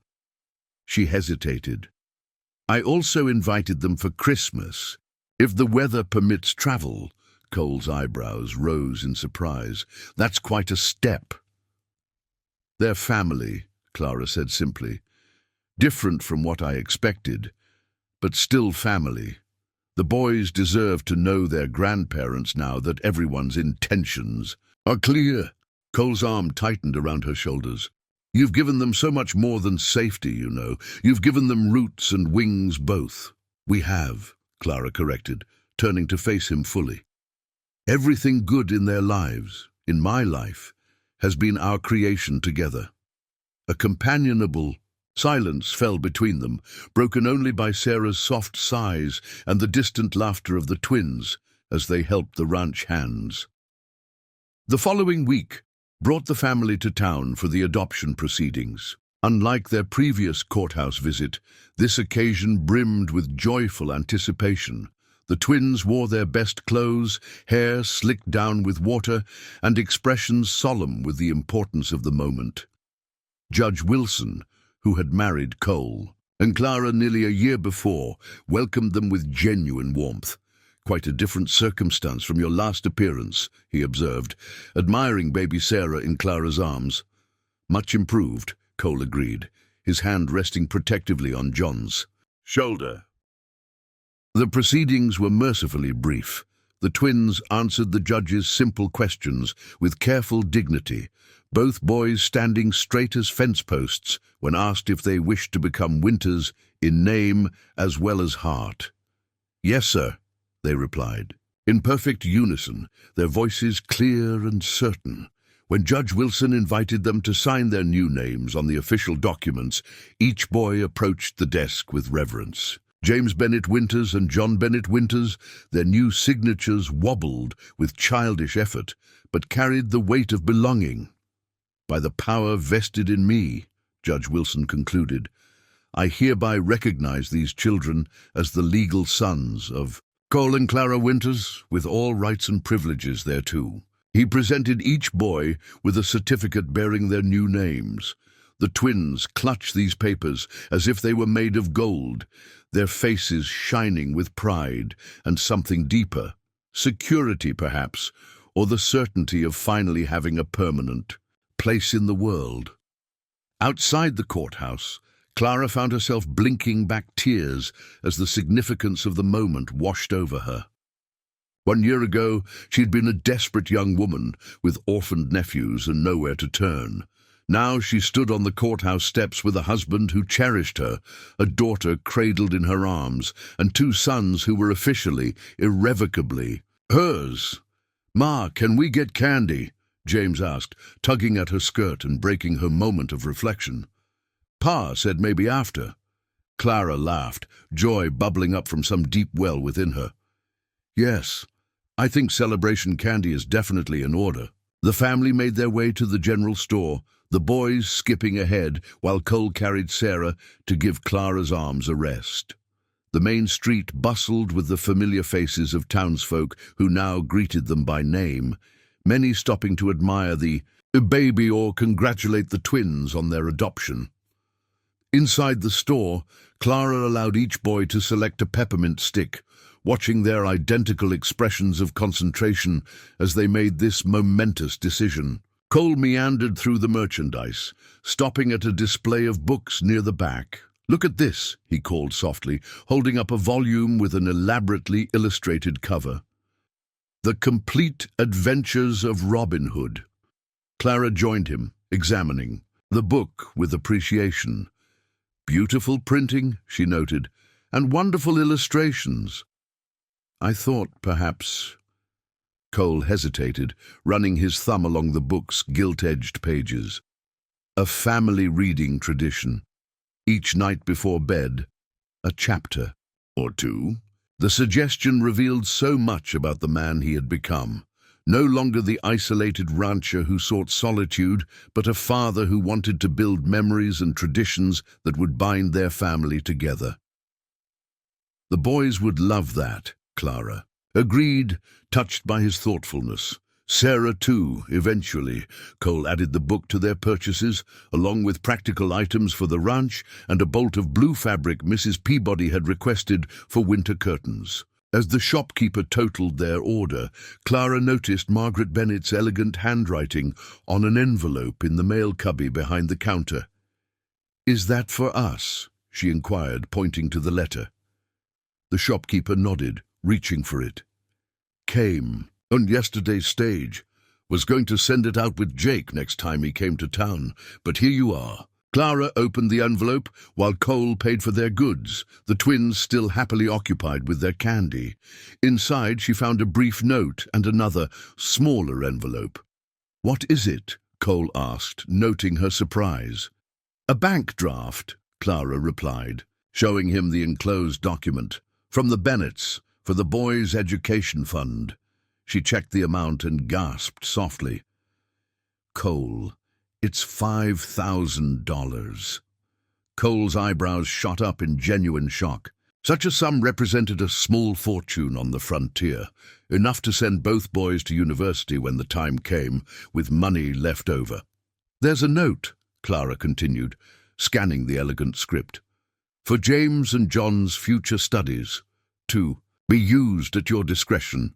We could not give Thomas the freedom to choose his own path. We will not make the same mistake with his sons." The gesture represented more than mere financial support. It was an acknowledgement of Cole and Clara's role as the twins' true parents, and a surrender of control the Bennetts had once tried to exert. "Unexpected," Cole admitted, tucking the draft carefully inside his coat. "But welcome. A weight off." "My mind," Clara agreed. Education had always been her priority for the children, but the practicalities of funding advanced schooling on a ranch budget had concerned her. "I'll write to thank them tonight." As they gathered their purchases and herded the twins toward the door, Clara paused to look back at her family. Cole cradling Sarah with one arm while helping John retie his shoe, James studying a wanted poster on the wall with intense concentration. The ordinary moment struck her with extraordinary force, illuminating how completely her life had transformed. The ride home passed pleasantly, the twins chattering about their new status as official winters, while Sarah slept peacefully in the cradle Cole had built for transport in the buggy. The Diamond W came into view as they crested the final hill, its buildings gleaming in the afternoon light. "Riders coming in," Cole noted, nodding toward two approaching horsemen. "Looks like Jake and Tommy." The foreman galloped to meet them, his expression unusually animated. "Boss, you're just in time. The McAllister's barn caught fire from a lightning strike." Their cattle broke through the south fence and scattered, Roberts rounding up neighbors for help. Cole didn't hesitate. "Take the buggy," he instructed Clara. "I'll ride ahead with Jake." Clara nodded, understanding the emergency without explanation. Barn fires could devastate a ranch, destroying not just structures but winter feed, equipment, and sometimes livestock. The McAllisters were neighbors and friends. The Diamond W would respond without question. "Be careful," she called as Cole swung onto Jake's spare mount. He touched the brim of his hat in acknowledgement, then spurred the horse toward the McAllister. Property, Jake close behind. Clara drove the buggy home with Tommy riding alongside as escort. The twins peppered him with questions about the fire, their excitement at the drama tempered by genuine concern for their friends. "Will the McAllisters lose everything?" James asked soberly. "Not if your pa has anything to say about it," Tommy assured him. "Mr. Winters has gotten folks out of worse scrapes." The simple confidence in Cole's abilities warmed Clara's heart. In the year since they'd arrived at the Diamond W, she'd watched her husband transform from a solitary figure, avoided by most, to a community leader, sought out in times of crisis. The respect Tommy's voice carried spoke volumes about the man Cole had become, or perhaps had always been, beneath the layers of grief and isolation. At the ranch house, Mrs. Peabody greeted them with concern, having already heard about the fire. From a passing rider. "Mr. Jensen rode by looking for help," she explained. "Said half the valley's heading to the McAllisters." "Cole's gone ahead with Jake," Clara informed her, handing over the sleeping Sarah. "I need to organize supplies. They'll need food, clean water, bandages. Already started," Mrs. Peabody assured her, nodding toward the kitchen where baskets of provisions stood ready. "Baked bread this morning, thank goodness. And there's cold chicken from yesterday." "You're a treasure," Clara declared, already mentally cataloguing what else might be needed. "Tommy, hitch the wagon. We'll load it with supplies." "You're going back out?" Mrs. Peabody asked, alarmed. "With the baby?" Clara nodded firmly. "Sarah will be fine. The McAllisters have 3 young children who may need comfort, and there will be men requiring food and medical attention." She assessed the twins' eager faces. "The boys can help distribute water. They're Winter's men now. Time they learned what that means." The pride that bloomed on the twins' faces at her words confirmed she'd made the right decision. They raced to change into work clothes, determined to live up to their new name. Within an hour, Clara had the wagon loaded with provisions, medical supplies, and clean linens. Tommy drove while she sat beside him, Sarah bundled securely in a sling across her chest. The twins rode in the back, solemnly guarding the water barrels. Smoke was visible long before they reached the McAllister ranch, a dark smudge against the clear autumn sky. As they approached, Clara saw organized chaos, men forming bucket lines from the creek to the smoldering barn, women tending to minor injuries and keeping children clear of danger, riders returning with recovered cattle. Cole directed operations. From horseback, his voice carrying across the yard as he coordinated the firefighting efforts. When he spotted the wagon, he rode over, his face streaked with soot, but his eyes bright with approval. "Thought you might come," he said, dismounting beside the wagon. "Barn's mostly gone, but we saved the house and most of the stock. No serious injuries." "Thank God," Clara breathed, taking in the scope of the destruction. The barn was indeed a blackened skeleton, but the house stood untouched just 50 yards away, close enough that without intervention it surely would have caught as well. "The McAllisters are over by the corral," Cole informed her, briefly touching Sarah's head with a gentle hand.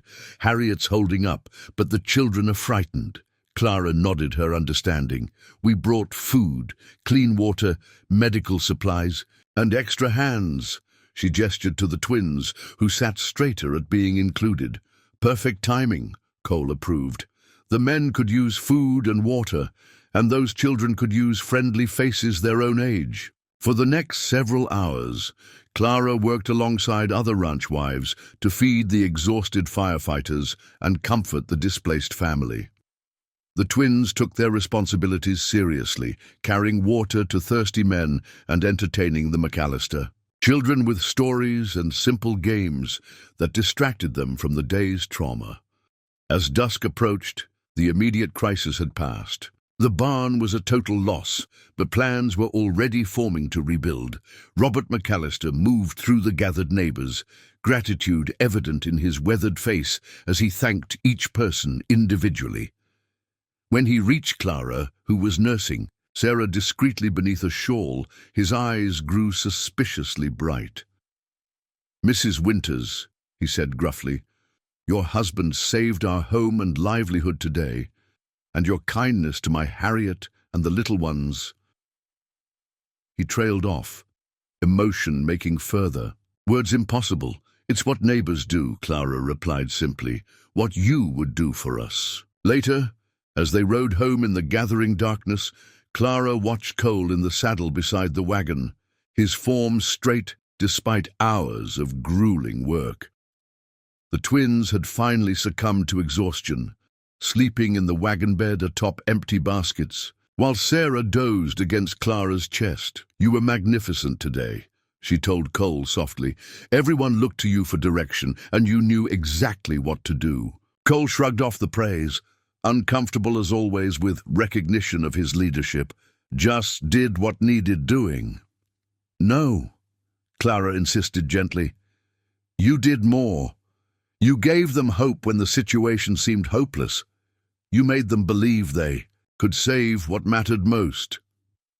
Cole was quiet for a long moment, considering her words. "Maybe that's what I needed someone to do for me," he finally said. "After Daniel, after Catherine, to show me what could be saved when I thought all was lost." The admission, so rare for this man who guarded his innermost thoughts, moved Clara deeply. "You did the saving," she reminded him. "That day by the wagon, you saved us first." Cole reached across the space between them to take her hand, his grip strong and sure in the darkness. "Best decision I ever made," he said simply, "bringing you home." As the lights of the Diamond W appeared in the distance, Clara reflected on the strange and winding path that had led them here. A year of tragedy and triumph, loss and discovery, arrangement and love. They had started as strangers thrown together by circumstance and had become something miraculous.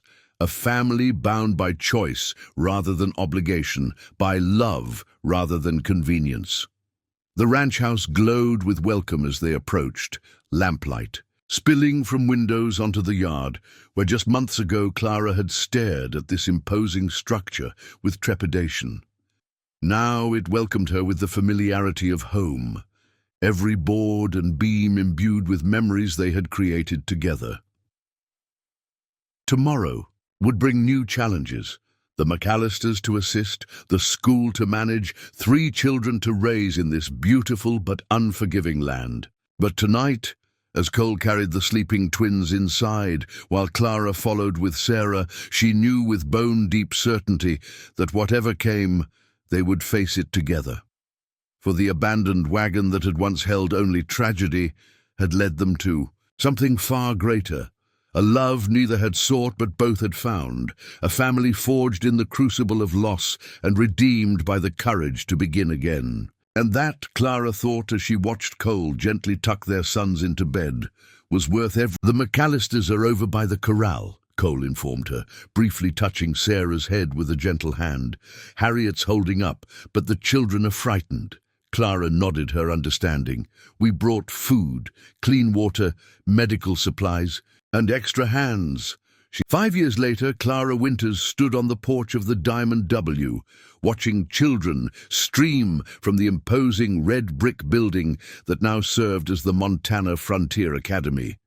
With its gleaming windows, proper bell tower, and sprawling wings, the school had far exceeded even Cole's ambitious vision. 87 students now attended classes ranging from basic literacy to advanced mathematics and natural sciences. Teachers had been recruited from as far as Boston and Chicago, drawn by the opportunity to shape education on the frontier. The dormitory housed 20 children from distant homesteads, enabling them to receive consistent schooling for the first time. "Ma! Ma!" 7-year-old Sarah raced across the yard, her dark braids flying behind her. "Miss Turner says my composition was the best in the class." Clara knelt to embrace her daughter, still marveling at how perfectly this child embodied both her own determination and Cole's quiet strength. "Congratulations, sweetheart. What was your topic?" "The importance of family bonds in frontier survival," Sarah recited proudly. "I interviewed Grandmother Bennett about her journey from Boston and Grandfather about building the Diamond W." Clara smiled at the casual reference to both sets of grandparents. The Bennetts had become regular visitors to the ranch, their initial stiffness gradually giving way to genuine affection for all the Winters children. Margaret now spent each summer at the Diamond W, while Elias divided his time between Montana and his business interests in St. Louis. "There's Pa!" Sarah exclaimed, spotting Cole riding in with 3-year-old Robert secured before him in the saddle. At 9, the twins rode their own mounts on either side, their identical features now distinguished by James's artistic temperament and John's scientific curiosity. Behind them came the newest addition to the family, 1-year-old Elizabeth, carried by Jake's wife Mary, who had become the children's nurse after their marriage 3 years ago. Cole dismounted, lifting Robert down before striding toward Clara with the easy confidence of a man who had found his place in the world.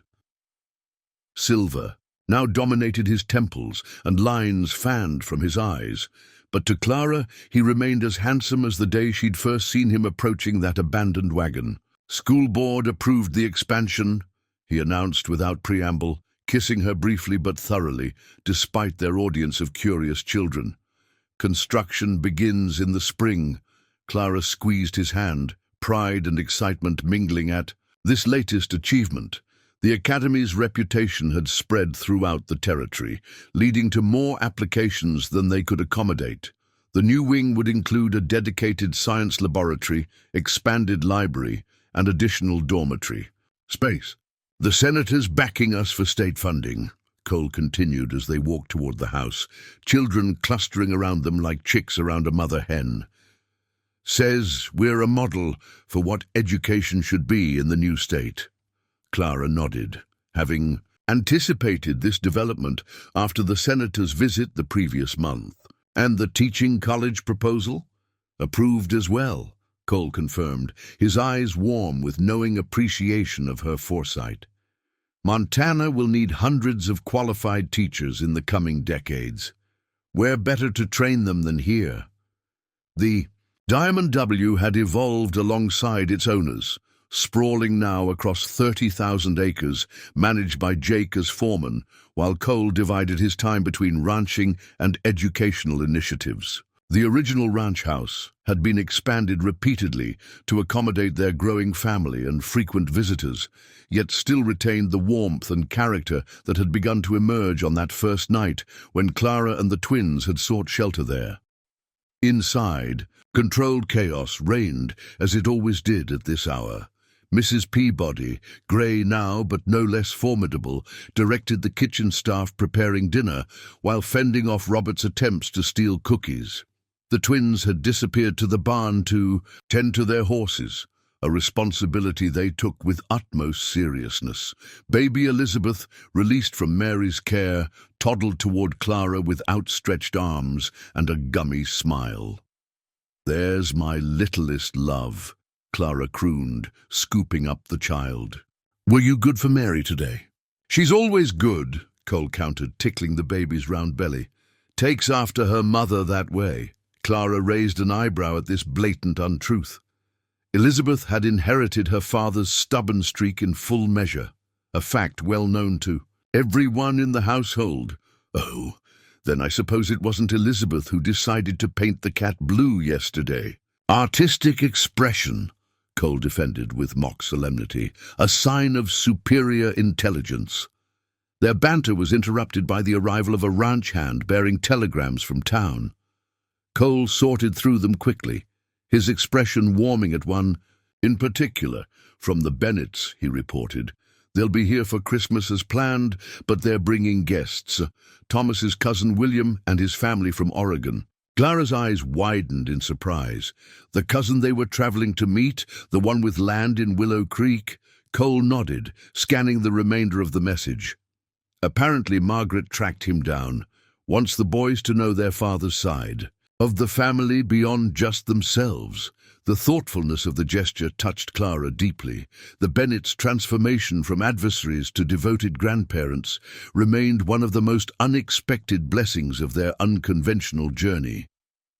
That evening, after the children were settled for the night, Clara and Cole retreated to the study that had become their shared sanctuary. While Cole reviewed ranch accounts at the massive oak desk, Clara sorted through applications for the upcoming teaching positions. "Listen to this one," she said, holding up a letter. "Harvard graduate, studied under William James himself, wants to establish psychology courses for our teacher training program." Cole looked up, impressed. "Can we afford him?" "Her," Clara corrected with a smile. "And yes, especially with the state funding. She's specifically interested in studying the educational development of frontier children." "Progressive," Cole noted approvingly. "Like someone else I know," Clara replied, setting aside the application with others she intended to pursue. "Who would have thought the solitary rancher I met 6 years ago would become Montana's leading educational philanthropist?" Cole leaned back in his chair, stretching cramped shoulders. Who would have thought the desperate young woman with orphaned nephews would become the territory's most influential educator? They shared a smile of mutual appreciation and wonder at the unexpected turns their lives had taken. "I had a letter from Catherine today," Cole mentioned casually, though Clara knew the correspondence was anything but casual to him. "Oh?" she prompted gently, allowing him to share in his own time. "She's remarried, a banker in Boston. Seems happy." He hesitated, then added, "She asked about Daniel's grave. Wants to visit next summer if it wouldn't be uncomfortable." Clara crossed to his side, resting her hands on his shoulders. "Of course she should visit. He was her son, too." Cole caught her hand, pressing it against his cheek in silent gratitude for her understanding. The ghost of his first marriage had gradually faded over the years, but Daniel's memory remained a cherished part of their family story. The twins knew about their older brother, as did Sarah. They occasionally accompanied Cole to the small grave on the ridge, bringing wildflowers and childish treasures to the half-brother they'd never met, but somehow knew. "It's strange," Cole mused. 6 years ago, I couldn't imagine ever seeing Catherine again without pain. Now it just seems right, part of healing the past." "Time changes perspectives," Clara agreed. "Look at the Bennetts," Cole nodded thoughtfully. "Family is more complicated than I ever imagined. And more wonderful," Clara added softly. Later, as they prepared for bed, Clara paused at the window overlooking the ranch yard. Moonlight silvered the academy building, the barn, the bunkhouse, and the sprawling additions to their home. In the distance, cattle grazed peacefully in pastures that stretched toward the mountains. "What are you thinking?" Cole asked, coming to stand behind her. Clara leaned back against his solid warmth.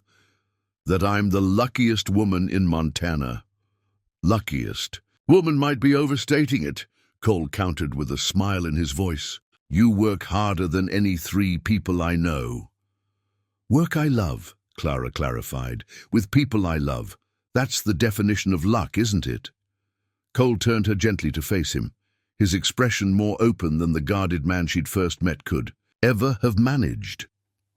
"If that's luck, then I'm the luckiest man alive." he said simply, as his lips found hers in a kiss that still held the power to make her heart race after all their years together. Clara reflected that some journeys, though they begin in tragedy, lead to destinations more beautiful than any we could have mapped for ourselves. The path had been neither straight nor easy, but standing here now, in the arms of the man she loved, surrounded by the family they had built together, she wouldn't have changed a single step.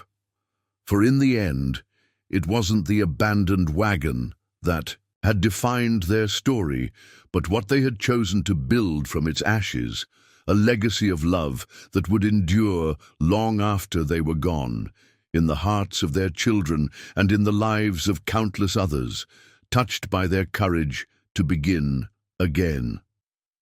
The Diamond W stood as testimony to that courage, no longer simply a cattle ranch, but a beacon of hope and possibility in the Montana Territory. Within its boundaries, orphan twins had found parents, a broken man had found healing, a young woman had found purpose, and together they had created something none of them could have accomplished alone. Home, Clara thought as Cole led her toward their bed. Not just a place, but a feeling. Not just shelter, but belonging. Not just a house, but a heart. And for Cole and Clara Winters, the heart of the Diamond W would always be the unexpected love that had transformed them both, turning tragedy to triumph and strangers to family in the wide, wild promise of the Montana frontier. Up next, you've got two more standout stories right on your screen. If this one hit the mark, you won't want to pass these up. Just click and check them out. And don't forget to subscribe and turn on the notification bell so you don't miss any upload from us.